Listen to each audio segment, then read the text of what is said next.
pasamos a los arquetipos constitucionales para desarrollar las funciones jurídicas, políticas y sociales. Las constituciones equilibran y reconcilian estas funciones sociales, políticas y jurídicas de diversas formas. Se pueden definir dos tipologías constitucionales amplias que son diferenciadas entre sí por la naturaleza y los propósitos del propio documento. Y acá vamos a ver también dónde están nuestras constituciones, si son prescriptivas o procesales. La misma palabra lo va diciendo. Es decir, la prescriptiva, que viene de prescripción, de descripción también, de descripción normativa, es de manera rigurosa donde establece las bases para la convivencia. Algunos hablan de constituciones autobiográficas de las naciones, es decir, que contemplando la historia de las naciones y de ese presente en el que se reforma la Constitución, eso se traslada al papel escrito. Y esto hemos visto ejemplos de lo que se llamó el constitucionalismo social. Por ejemplo, ustedes recordarán la Constitución de México de Querétaro de 1917, la Constitución rusa de 1918, la Constitución de Weimar en Alemania, que son constituciones socialistas, es decir, la propiedad social o comunitaria y el aseguramiento de los derechos constitucionales de la familia, de la niñez, esto más que nada en la Constitución del 49 del peronismo, tanto nacional como provincial, y la función social de la propiedad, que va a ser rescatada en el Código Civil por una reforma del año 1970 en el artículo 1071. Ustedes recordarán aquella disposición normativa que ahora ha sido desperdigada en 3 o 4 partes, donde se decía que el ejercicio regular de un derecho propio o el cumplimiento de una obligación legal no constituye como ilícito ningún acto. La ley nunca va a amparar el ejercicio abusivo de los derechos. ¿Y cuándo era abusivo? Cuando iba en contra de la moral, la buena fe y las buenas costumbres. Y cuando excede los límites que tuvieran esos, la buena fe, la moral y las buenas costumbres. O cuando contraríe la ley, obviamente. Además de describir el funcionamiento del gobierno, la Constitución presupone, o intenta al menos, un consenso amplio respecto de los objetivos sociales comunes que las autoridades públicas deben intentar alcanzar. Esto se refleja en la atención por el contenido social de la Constitución y en la configuración ideológica de su contenido legal y político.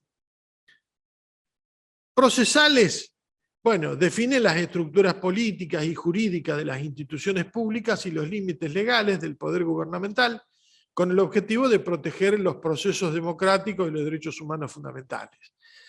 Es decir, que acá tenemos ejemplos como la Constitución de Canadá, de 1867 y 1982, la Constitución de los Países Bajos de 1848 y 1983,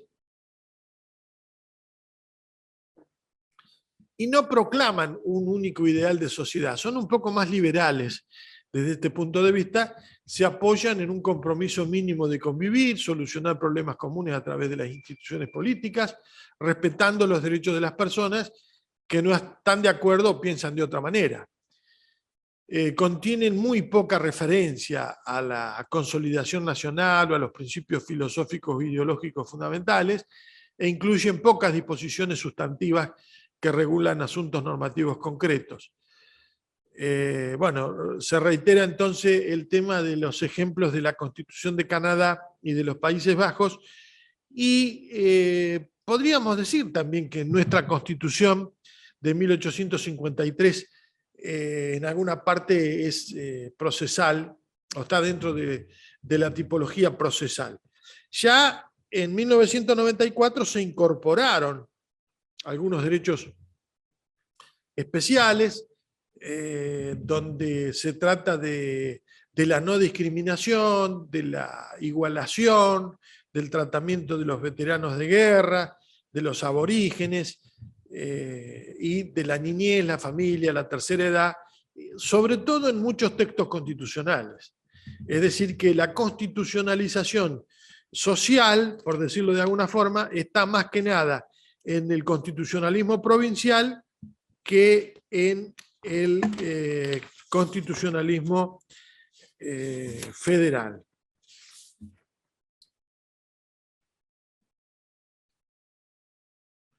Bueno, acá ensayamos una definición nuestra. Sampay decía en el proceso constitucional, ¿qué es la Constitución? Estatuir juntos. Alberto Antonio Espota, de quien fuera, tuve el honor de ser auxiliar docente de él, decía que era un plexo jurídico normativo de base para una nación. La Constitución es un conjunto de normas fundamentales que rigen en un país, nación determinada, podemos agregarle una provincia también determinada, y para algunas cartas municipales, para los municipios, cuando tienen esa facultad los municipios de darse sus propias cartas orgánicas, las finalidades más esenciales a conseguir, enumerando y asegurando los principios, derechos y garantías ciudadanas, y determinando la forma del gobierno y sus funciones, la forma de Estado y las limitaciones en el ejercicio del poder político. Yo creo que esta es la base esencial del fundamento de lo que debe concebirse como Constitución.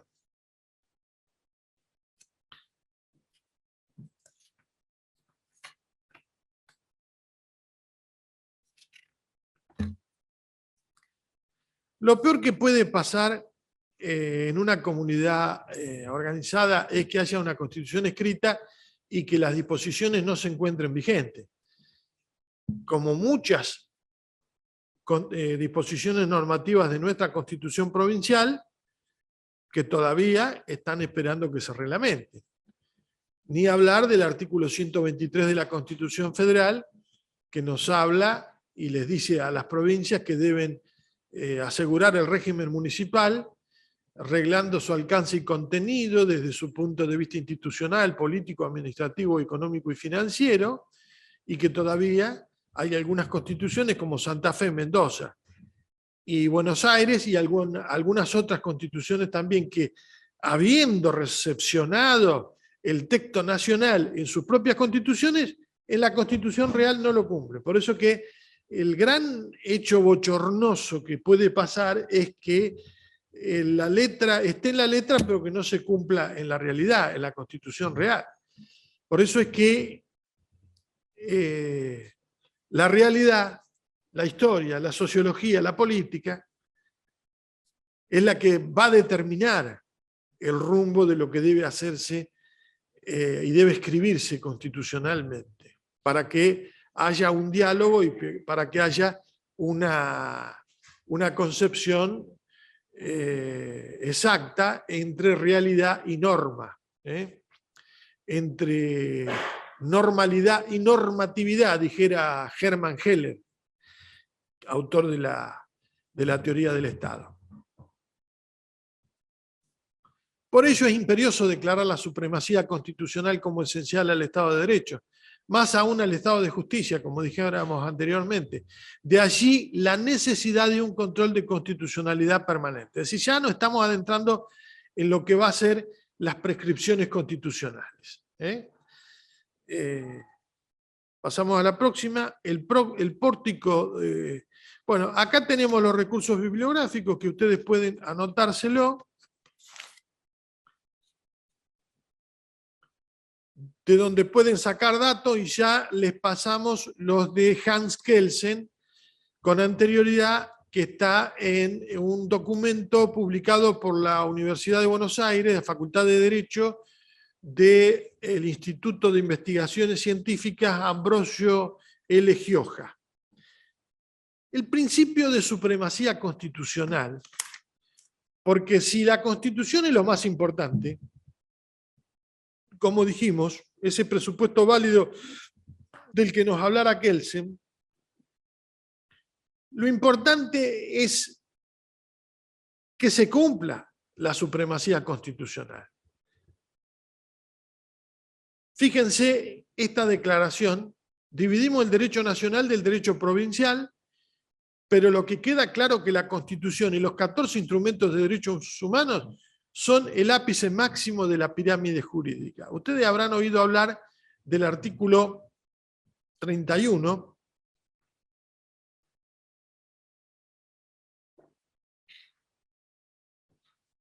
de la Constitución, que nos dice que esta Constitución nacional, las leyes del Congreso, los tratados con las potencias extranjeras, o los tratados con las potencias extranjeras, las leyes del Congreso, las leyes de las legislaturas provinciales, son ley suprema de la nación. Bueno, esa pirámide de supremacía fue un poco alterada, y bueno, ahora se habla de bloque de constitucionalidad, bloque de juridicidad, como vamos a ver en la siguiente placa, donde habrán oído hablar también de la pirámide jurídica de Kelsen. Fíjense, esto lo sacamos de lo que trata Pablo Luis Manili, con alguna diferencia que yo no compartía con Manili. Analicemos este cuadro, porque acá el operador jurídico, el operador político, el operador institucional, sentado allí en su gabinete, en cada oficina, tiene que tener en mente en todo acto de gobierno esta pirámide. Y a mí me agradaría, en lo personal, decir que yo no soy quien para exigir, pero desde el punto de vista de lo que debería ser, porque muchos han tenido la iniciativa de la técnica legislativa, que cuando se haga una resolución, una ordenanza, un decreto, una ley, un decreto del Ejecutivo Municipal o del Ejecutivo Provincial, se cite la normativa de base, inclusive hasta el preámbulo. Porque eso le va a dar carnadura, le va a dar entidad, le va a dar esencialidad constitucional al acto jurídico de que se trate. Porque la motivación, como lo ha dicho un fallo de la Corte de la Provincia de Buenos Aires, no solamente es el deber que tiene el Estado para cumplir con un deber del funcionario público, sino también es una garantía del ciudadano para saber, después con los bueyes que hará, dónde tiene que ir a incoar una acción recursiva contra tal acto estatal. Dicho esto, que me parece fundamental, y lo vemos a diario, no se fundamentan los actos jurídicos de derecho público en las normas que son presupuesto válido de ese acto resolutivo o decreto de tal operador institucional. Y estamos hablando no de aquellos que no son abogados, estamos hablando de aquellos que son colegas. Es decir, que es muy triste ver un acto administrativo, que es el acto instrumental del acto de derecho público, y más aún, más triste aún, ver una ordenanza o un acto jurídico legislativo o jurisdiccional que no esté fundamentado en la norma correcta. Para sacarnos un poco la crítica abajo, yo he visto muy pocos fallos de corte donde se ha recurrido a la Constitución provincial. Siempre se recurre a la Constitución nacional. Y menos aún el artículo 56 de la Constitución de la Provincia de Buenos Aires, que como vamos a ver más adelante, es mucho más omnicomprensivo que el artículo 33 de la Constitución Federal, sobre aquello de poderes, declaraciones, principios y derechos implícitos. Entonces ustedes ven allí la Constitución Nacional más los 14 instrumentos que después lo vamos a ver de derechos humanos con jerarquía constitucional, habilitados por el artículo 75-22, que creo que antes era el 67-11 de la Constitución de 1853, los tratados internacionales, los otros tratados internacionales que no son instrumentos de derechos humanos, las normas de los órganos de integración, las leyes nacionales, federales y de derecho común, los actos del Poder Ejecutivo Nacional, los decretos, resoluciones, disposiciones, y después viene el derecho local. Es decir, que acá hay una cuestión de competencia también. Porque si... Y por eso hacemos una división con dos colores. Y hay un derecho local, un derecho provincial y un derecho nacional. Porque si un decreto del Poder Ejecutivo Nacional está contrapuesto con una atribución propia de las provincias, bueno, obviamente que allí rige la Constitución provincial. Porque en principio es una función que no le ha delegado la provincia a la nación. Y esto es otro de los detalles que surgen. Las provincias, hay un artículo que antes era el artículo 110, creo que es el 121 ahora, que dice que lo que las provincias se reservan para sí y no han delegado es exclusividad de las provincias. Inclusive en la enmienda del derecho norteamericano 9 y 10, que Sarmiento quiso copiar en el 33, pero que no lo hizo igual, los pueblos de los estados se reservan poderes que no han delegado en el gobierno federal. Y de allí también surge la interpretación del poder de policía, de toda esa reserva que las provincias no han delegado y que se han reservado por pactos preexistentes. Sí, hay establecimientos educativos nacionales, por ejemplo los secundarios, que antes eran nacionales y que ahora son provinciales. Bueno, ahora hay hasta universidades provinciales. Entonces, allí la diferencia que tenemos con Pablo Manili, que él habla, las cartas orgánicas municipales las pone por debajo en el punto 3, y a mí me parece que la carta orgánica municipal, cuando está hecha en debido proceso constitucional, tiene la misma jerarquía que la ley provincial. Porque, dicho de otro modo, si cercena una ley provincial, una carta orgánica municipal, estaría dentro de lo que no se busca, que es que haya un trato deferente entre el legislador provincial y el constituyente municipal. ¿Y qué es la deferencia? La deferencia es la no regresividad.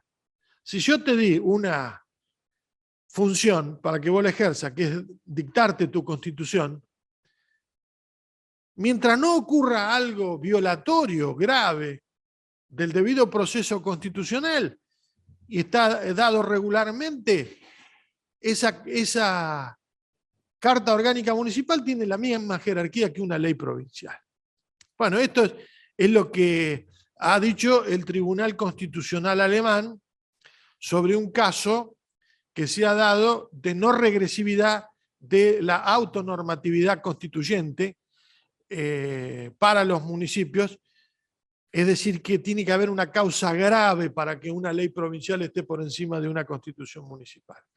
Que bueno, aquí el distinguido profesor Pablo Manili, que recomiendo, es un libro muy didáctico, muy gráfico, se llama Constitución Nacional en cuadros sinópticos, es muy útil, muy sintético como para adentrarse al tratamiento de la Constitución. De editorial Astrea. Bueno, obviamente que también, estando en propaganda, que también sí pueden leer los trabajos nuestros sobre la Constitución de la Provincia de Buenos Aires, en el tomo 1 del artículo 1 al 15 también hacemos mención a esto.